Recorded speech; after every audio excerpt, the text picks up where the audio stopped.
season where you kind of get depressed because you don't have the flexibility to go out, to do other things. And some people just like to do summer things, and Miami gives you access to that. Connect both of those two worlds, right? The reason why I kind of fell in love with finance is finance touches everything, right? Whether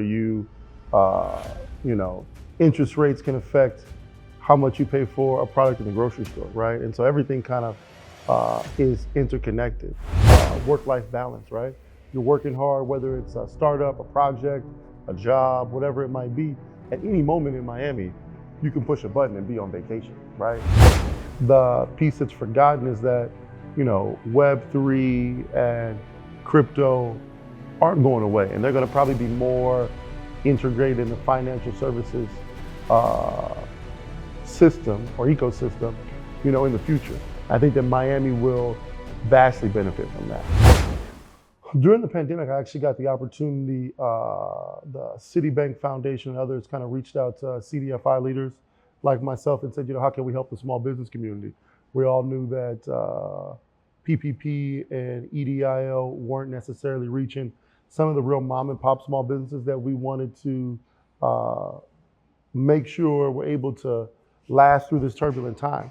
And so during the pandemic, I was super focused on building this fund, which is called Rise. It still exists now. We did 900 small business loans in a 6-month period, saved about 4,500 jobs in Miami. But I think, staying focused on the goal, which my goal was to continue to support communities and support small business folks and focus on that and building this fund and working on this fund during the pandemic kind of kept me pretty laser focused on that. And then obviously, whether wrong or right, Miami, we were relatively open, right? So taking some time to figure out exactly what I wanted to do, focus on myself, also get some sunshine and have some kind of time to myself to really reflect as I was working really hard to kind of build this fund. I think that a lot of us saw opportunities during the pandemic, and that was a big opportunity for me and for my career. I think one of the things that I learned working in wealth management is that anytime there is a massive event, and I'll use maybe say more of downturn, right?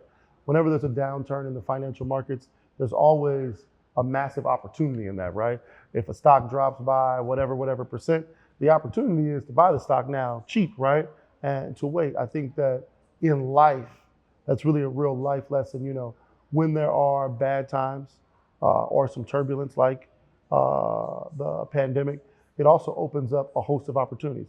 A lot of people became small business owners. A lot of people had shakeups at their job or place of work and found new opportunities. And in wealth management, what I really learned is that when those moments hit, you kind of got to calm yourself and not think negative and look for the opportunities. Many doors will open.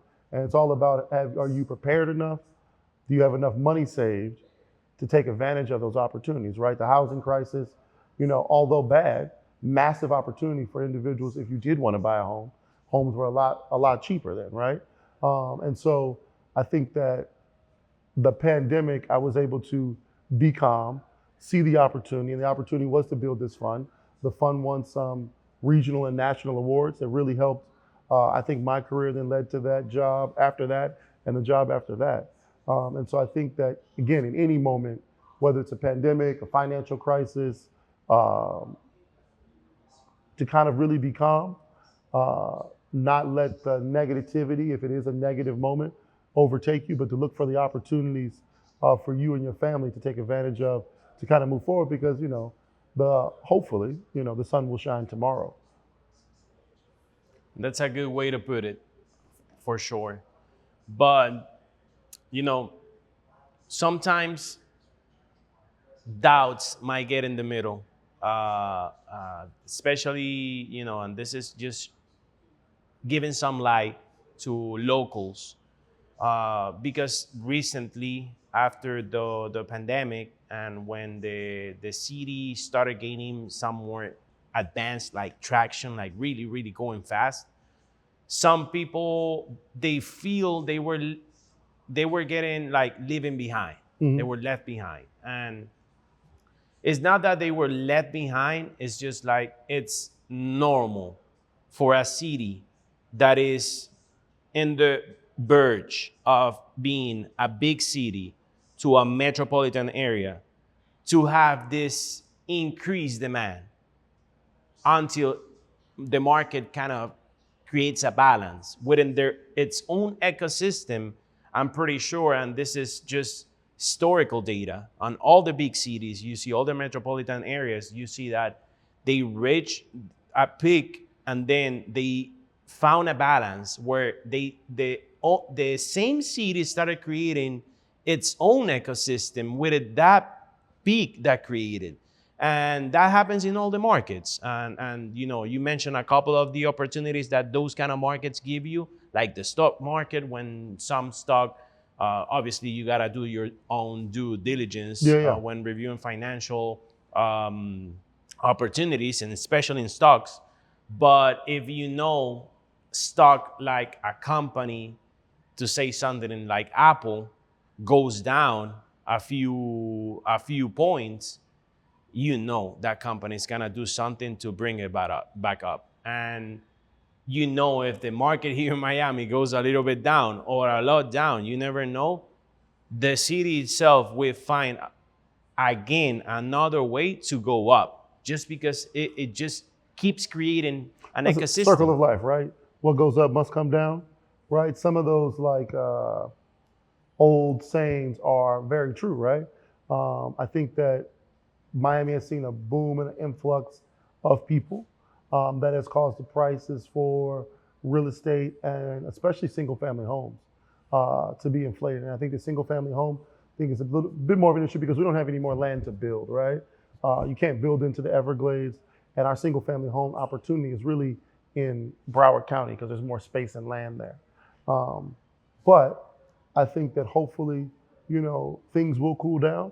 But for the people that have been here and will continue to be here, um, the only way to benefit from any type of boom is ownership, right? You've got to own some type of asset, whether that asset is a business, right? Your businesses will benefit because now there's a whole lot of new consumers in the area, whether that's real estate.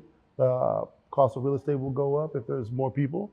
Or if you're invested in some type of other business or the stock market or something like that, you can receive that type of boost up from the boom. Of course.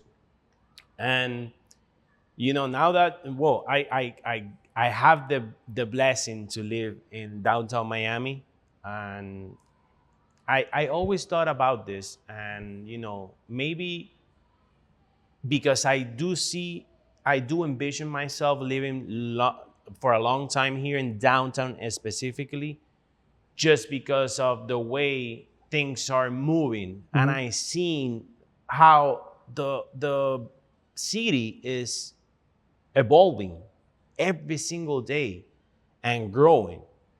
So I wonder, how do you, at your current role, make people believe and make people be aware of this development that is going on? And I know you have it in your mind because you work, this is your day to day. You see what's coming, you see the potential. But how would you sell that to, or how do you sell that and convince other people of the new downtown Miami? I mean, I think, if they walk the streets, you can kind of feel the buzz and see the changes down here. But I also think, you follow the other money, right?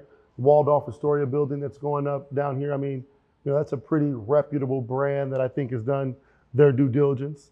The Mercedes-Benz building that's coming up in Brickell, it's a pretty reputable brand that I think has done their due diligence.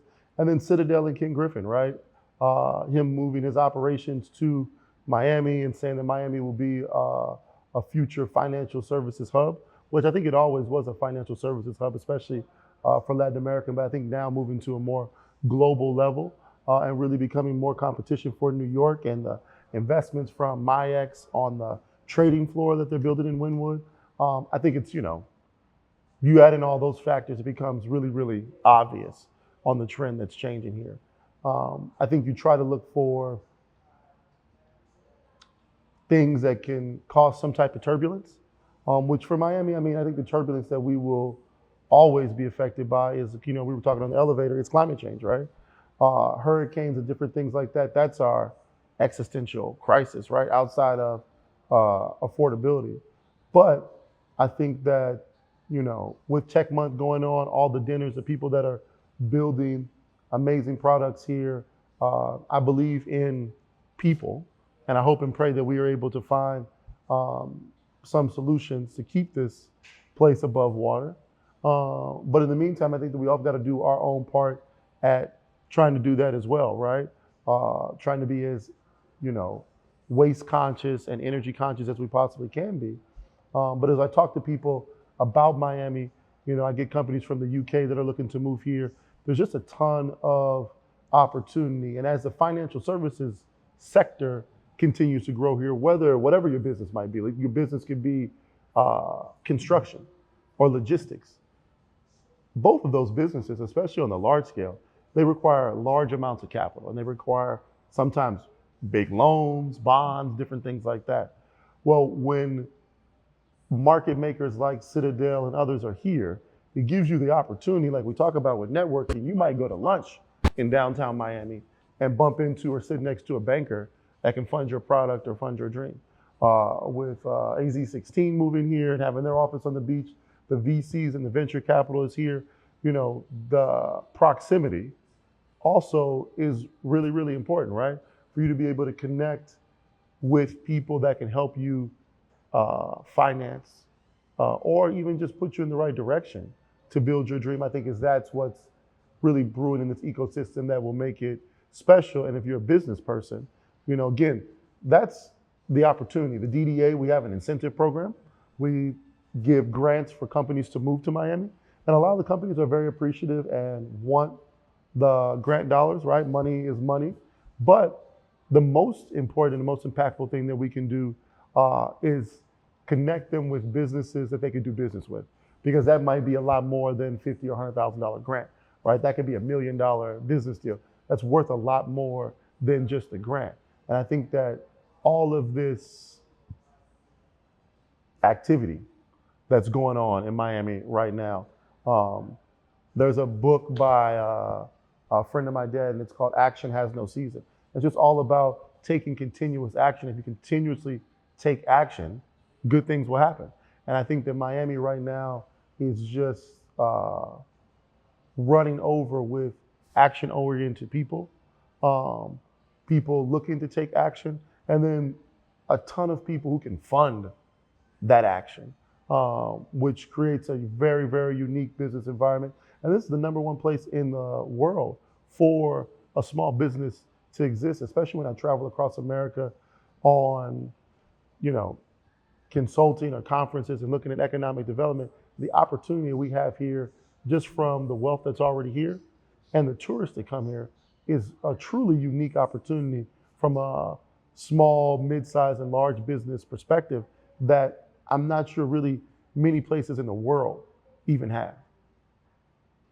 100%.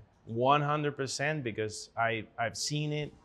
I had the chance to talk to top corporate executives, and one of the key facts and one of the key things they look when they're trying to expand their businesses is the location. And just because of that, Miami, it's a paradise. It's a financial paradise at this point. Would you say the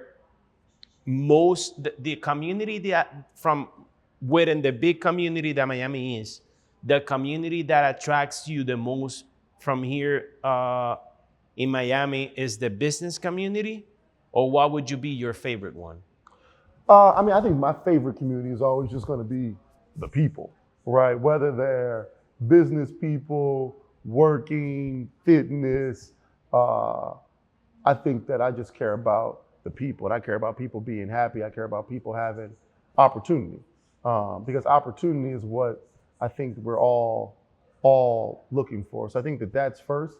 I think the business community is important to me because, you know, businesses create jobs, businesses create opportunities for others, but also businesses and the money takes care of families, sends people to school, and that is how I learned how to affect communities. When I was in St. Louis and graduated high school, I worked at a CDFI, Community Development Financial Institution, and I had these two loans that I really wanted to do, and my boss told me no and to turn them down. But I really believed in both of those businesses. I believed in the business owners. Their credit was terrible, and no one would ever do those loans. But I went to the CEO and told him, I was like, look, I really want to do these loans.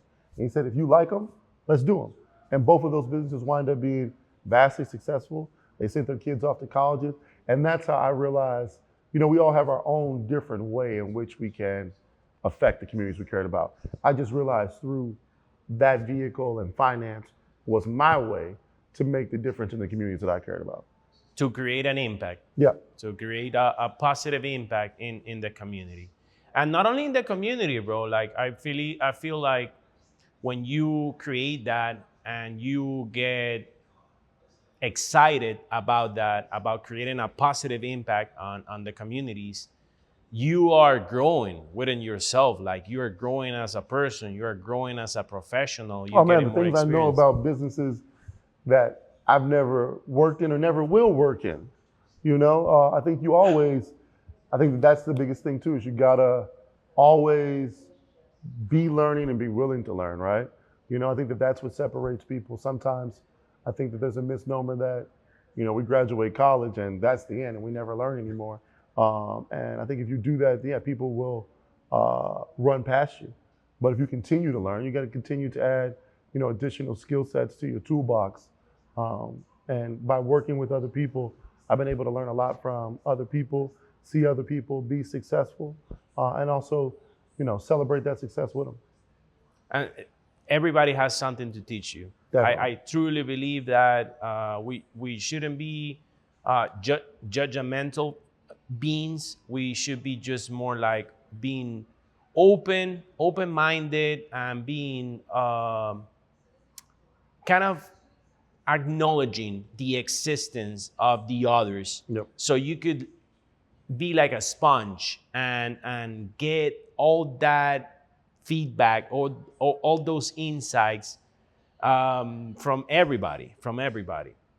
Now, I'm pretty sure your life is very busy, brother. I'm pretty sure you are constantly engaging with the community, because I've seen you done that, and you know, Miami is a city, especially in the area that you are trying to develop, is a very demanded area, and I'm pretty sure you have a very busy professional life. How do you balance your work and business, and the constantly engaging with the community with your personal life? How do you make that happen? I mean, I think part of it is, you know, engaging with the community is something that I love, so it doesn't always feel like work. Every now and then I get tired of going to events and networking. But I think also too, when you meet somebody that's really awesome and you have a great conversation and see an opportunity to do something together, that's always inspiring and motivating. But then also too, you gotta take the time for yourself. I have great friends who are a part of my network. I have a mentor that always calls it her friend garden. And so I have a great, beautiful garden of friends that sometimes can make those connections and relationships easier. But then also taking time for yourself. You know, I play a lot of basketball still. That's always a good way for me to relax. And then, like you and I mentioned earlier, in Miami, there are a plethora of fun things to do, whether that's going to a Heat game, whether that's a boat day, or whether that's just chilling on the beach by yourself. I think kind of taking that time to find those things and to find those moments can help you kind of recharge. But, you know, I really do love what I do, you know. even if I were to go into some other field or do something different, I probably would still be involved in some of the same projects that I'm involved in, just because that's what I enjoy doing. So it makes it a little bit easier to do that, and I don't get burnt out as quickly if I was doing something that I don't want to do. Correct. And not only that, I feel like and obviously this is me putting words in your mouth, like, but I based on we've been speaking, you are in love. Not only like what you do is people might misunderstand, like, oh, his work. No, I believe you are in love by how you're impacting people. 100%. You fell in love on impacting communities, cities on a positive way, and that makes everything else that needs to happen for that specific goal to happen less Burdensome. exactly, and less difficult. Yep. Like you just feel it like, look, you know what, I enjoy this. So Yep. And the people that's going to help down the road. I mean, I think that's 100% right. I love building things, companies, organizations that are going to have long-lasting impact for people that I might not ever meet. I think, some of the things that I am most proud of is when I am somewhere and someone comes up to me and tells me, oh yeah, I got this loan, or I refinanced my debt because of some program that I built, and I've never met that person before. And I think that is just very rewarding. And I feel blessed to be able to impact people's lives and be able to make that positive impact, and to give them something that probably provides them a little bit more opportunity in life. And that's a beautiful purpose, brother. And now, how do you see? Like, I'm intrigued by how do you see the city of Miami? How do you envision the city of Miami on the long-term run? What do you see in this city that it's going to happen? This city will be in that spot.